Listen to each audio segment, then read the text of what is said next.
ভালো লাগছে।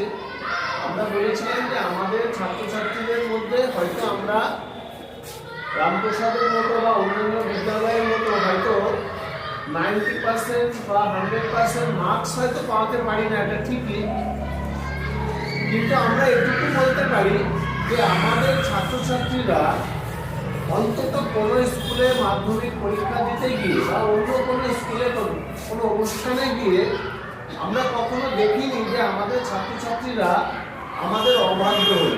এবং অনেক জায়গায় আমরা শুনেছি পাখার ব্লেড ভেঙে দিয়ে আসে, লাস্টের দিন বেঞ্চটা ভেঙে দিয়ে আসে, কিন্তু আমরা আজ পর্যন্ত আমাদের ছাত্রছাত্রীদের এইরকম কোনো কিছু আমরা দেখিনি, পাইনি।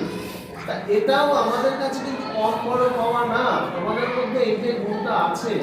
শুধু তাই নয়, আমাদের স্কুলের অর্থনৈতিক দিক দিয়ে তোমরা জানো যে আমাদের বিদ্যালয়ের